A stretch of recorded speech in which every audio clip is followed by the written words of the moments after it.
Starlite, the fireproof material. In the early 1990s, British inventor Maurice Ward developed a material designed to resist extreme heat without burning, melting, or transferring thermal energy. Starlite was a polymer-based composite that reacted instantly to high temperatures by expanding into a thick carbonaceous char. This expansion created an insulating barrier that blocked heat through a combination of trapped air pockets and thermal reflection. Unlike conventional fireproof materials, Starlite did not rely on mass or thickness to resist heat, making it lightweight and highly efficient. Laboratory demonstrations showed Starlite surviving sustained exposure to blowtorches, jet fuel fires, and temperatures exceeding thousands of degrees Celsius, while the surface beneath remained cool to the touch. The material also resisted shock and maintained structural integrity after thermal stress. These properties made it suitable for aerospace shielding, military armor, nuclear containment, and fire-resistant construction materials. Starlite's effectiveness came from its reactive behavior rather than passive resistance. When exposed to flame, the material altered its internal structure, forming a temporary protective layer that dissipated energy outward instead of inward. This prevented heat penetration even during prolonged exposure. Despite interest from government agencies and industrial partners, Ward refused to release the full chemical composition, insisting on maintaining personal control over its use. After Ward's death in 2011, no verified formula was recovered. Attempts to replicate Starlite have failed to match its performance, and the material remains one of the most effective fire-resistant substances ever demonstrated but never commercialized. The Dymaxion car. In 1933, American inventor and architect Buckminster Fuller unveiled the Dymaxion car, a radical attempt to redesign transportation around efficiency rather than convention. The vehicle was built with a lightweight aluminum body mounted on a steel frame, reducing overall mass compared to standard automobiles of the era. Its distinctive feature was its teardrop shape, engineered to minimize aerodynamic drag and improve fuel economy at cruising speeds. The Dymaxion car used a rear-wheel mounted engine and three-wheel configuration, with a single wheel at the back responsible for steering. This design allowed the car to pivot sharply, giving it an exceptionally tight turning radius suitable for dense urban environments. Fuller intended the car to transport up to 11 passengers while consuming significantly less fuel than contemporary vehicles. Under optimal conditions, it reportedly achieved fuel efficiency far beyond typical cars of the 1930s. However, the rear-wheel steering system made the vehicle sensitive to crosswinds and unstable at high speeds. During a public demonstration, one prototype was involved in a fatal accident caused by another vehicle, but the incident damaged public confidence in the design. Financial backing quickly collapsed, and production plans were canceled after only 3 prototypes were built. Despite its failure as a commercial product, the Dymaxion car introduced aerodynamic principles later adopted in modern vehicle design, including streamlining, weight reduction, and efficiency-focused engineering. The Patterson rifle.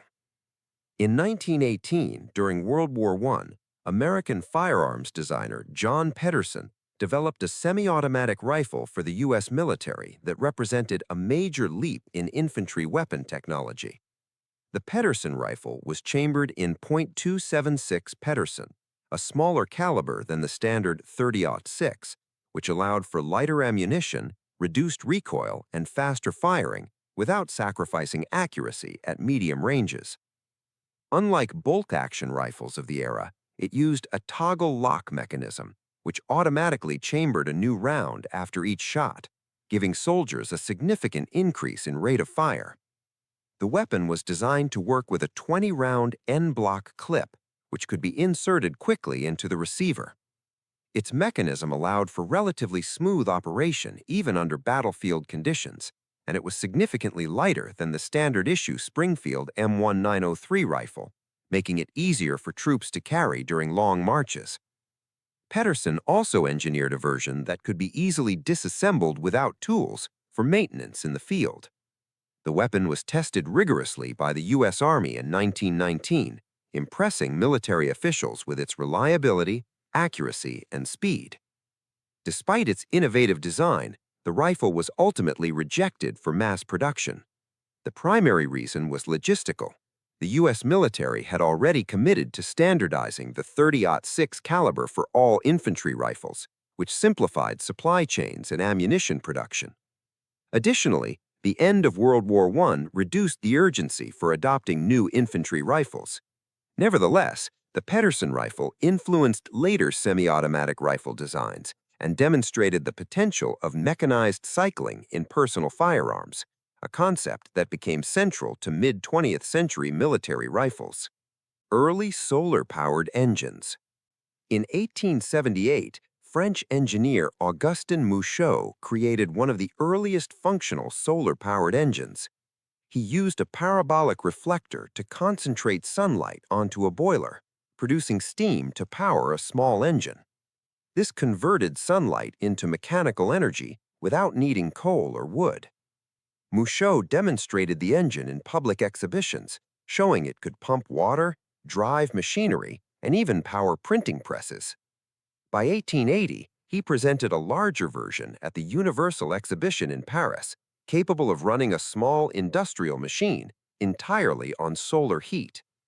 His work proved that sunlight could be harnessed for mechanical work decades before electricity grids were widespread. Mouchot's solar engines were a pioneering step in renewable energy, laying the groundwork for solar thermal systems and later solar electric innovations. Video calling in the 1960s. In 1964, AT&T unveiled the picture phone at the New York World's Fair, introducing real-time video communication over telephone lines. Unlike modern video calls, the picture phone transmitted analog video through dedicated circuits, combining live images with audio. Users saw each other in low-resolution black and white video, updated several times per second, using a camera, monitor, microphone, and speaker integrated into a desk-like device. Video was captured by a cathode ray tube camera, converted into electrical signals, transmitted through AT&T's network, and displayed on the receiving monitor. Audio ran simultaneously. Calls were expensive, roughly $16 for 3 minutes, limiting use to businesses and demonstrations. Low resolution, high cost, complex wiring requirements, and social discomfort prevented mass adoption. Public demonstrations allowed users to connect with distant relatives, colleagues, or even remote offices, generating significant media attention, but the device never became common. Engineers learned valuable lessons about bandwidth, signal compression, and human interaction on video, laying the groundwork for modern video communication.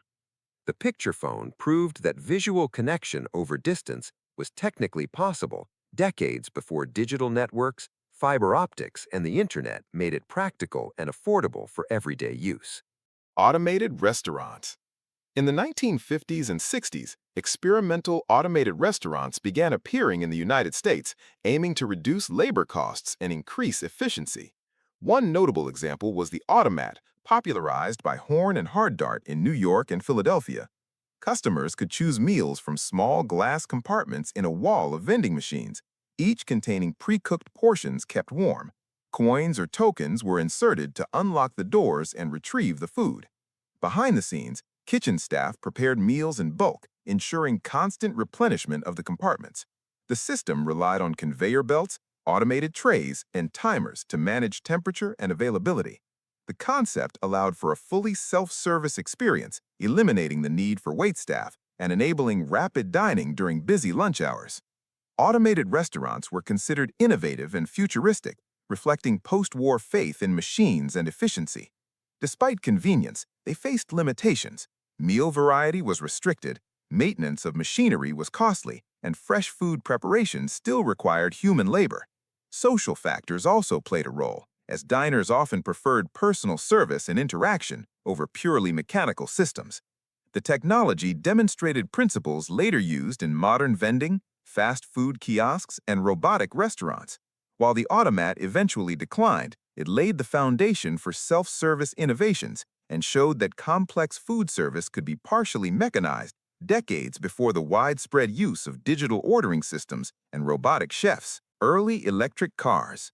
In 1889, the first practical electric cars were developed, predating the mass production of gasoline vehicles by decades. These vehicles used lead-acid batteries to power electric motors, which turned the wheels without internal combustion. Early electric cars offered smoother, quieter operation and did not produce smoke or soot, making them ideal for city use. Recharging was done via direct connection to the electrical grid, which at the time was limited mostly to urban areas, restricting their range. The motors were direct current, simple in design, and required less maintenance than gasoline engines. Innovations included regenerative braking, which converted kinetic energy back into stored battery energy, and specialized gearless transmissions for efficiency. Early electric vehicles also incorporated mechanical controllers to adjust motor speed and torque, improving hill climbing performance. Despite these advantages, electric cars faced significant challenges. Batteries were heavy, limited the range to a few dozen miles per charge, and took hours to recharge. Road infrastructure favored gasoline cars, and refueling stations were scarce. In addition, early electric cars lacked standardization. Battery sizes, motor designs, and charging methods varied, making repairs difficult. By the 1910s, mass-produced gasoline vehicles with longer range and faster refueling overtook electric cars, pushing them into obscurity. Urban populations briefly embraced electric taxis, delivery vehicles, and small personal cars, but limited range and industrial lobbying slowed adoption. Early electric vehicles demonstrated that silent, emission-free transport was possible more than a century ago, proving that the technology existed long before modern electric cars re-emerged as a global trend. The early rechargeable battery. In 1859, French engineer Gaston Plante created the first rechargeable lead-acid battery, laying the foundation for energy storage technology. Plante's battery consisted of two lead plates separated by a sulfuric acid solution, capable of storing electrical energy chemically and releasing it on demand. Recharging involved reversing the chemical reaction by applying a current from an external source, which restored the plate's capacity. Early lead-acid batteries were bulky, heavy, and limited cycle life, but they enabled repeated use without replacing components. This invention powered early electric vehicles, telegraph systems, industrial machinery, and small portable devices, allowing equipment to operate independently of direct power sources.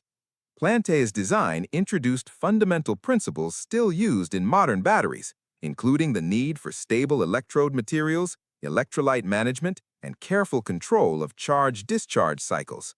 Over time, modifications such as the addition of pasted plates improved capacity, reduced internal resistance, and increased efficiency, while innovations in electrode design minimized sulfation and plate degradation.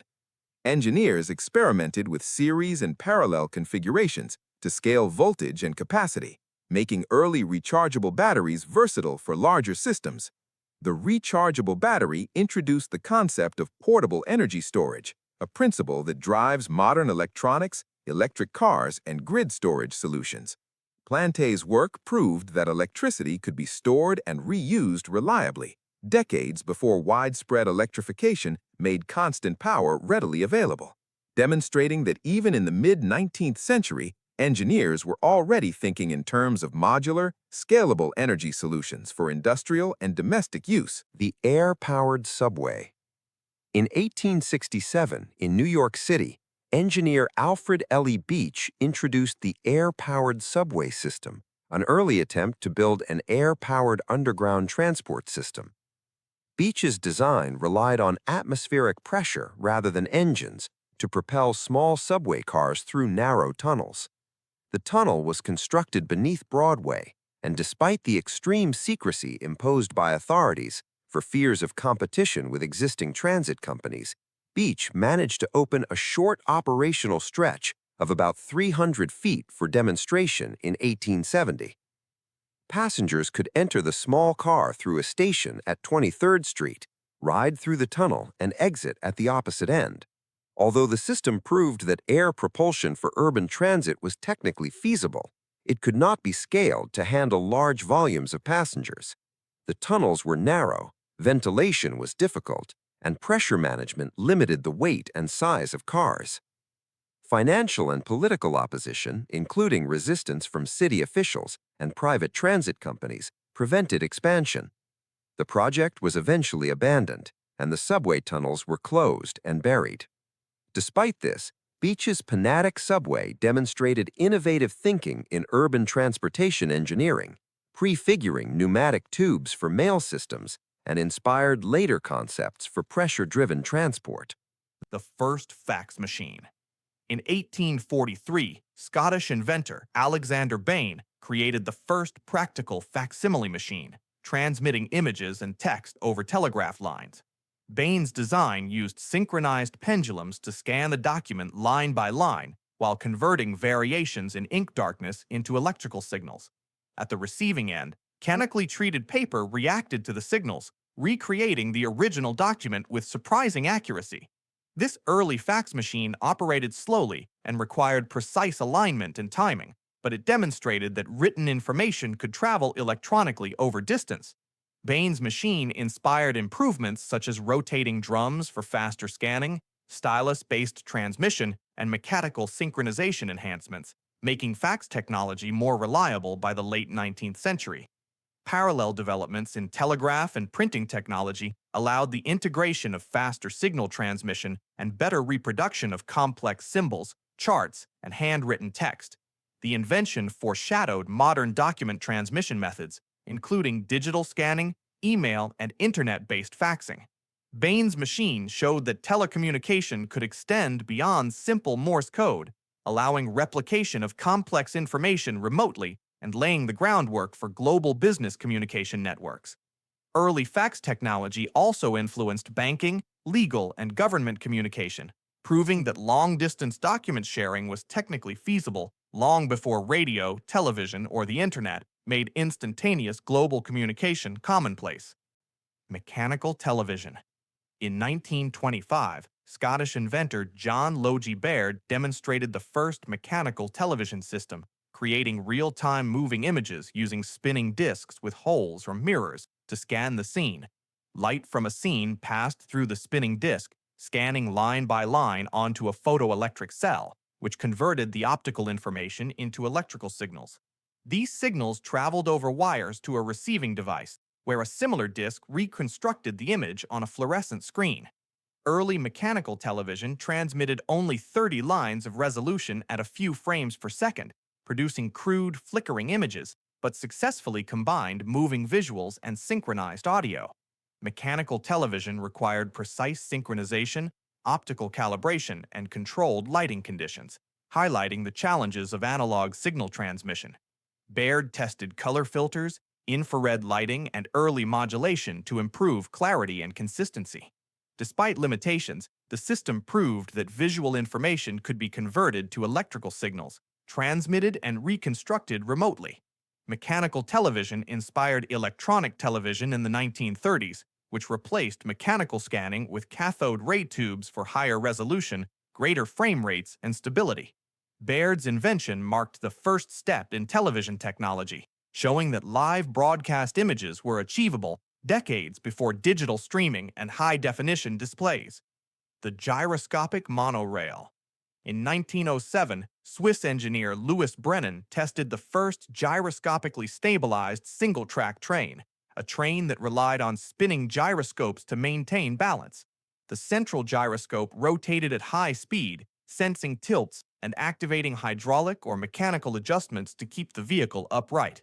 This allowed trains to run on narrow tracks without falling, combining rail efficiency with reduced land use. The system included counterweights and damping mechanisms to reduce oscillation and maintain passenger comfort. Brennan's monorail reached speeds of 40 miles per hour, demonstrating stability and practicality for experimental urban and industrial transit. Despite promise, complexity, maintenance costs, and competition from conventional railways limited adoption. However, the gyroscopic monorail influenced later transport research, inspiring modern personal rapid transit and urban monorails that use active stabilization. Brennan's design proved that advanced balance control systems were possible long before electronic computers and sensors enabled similar innovations. Check out my page for more Inventions videos and see history like you've never seen it before.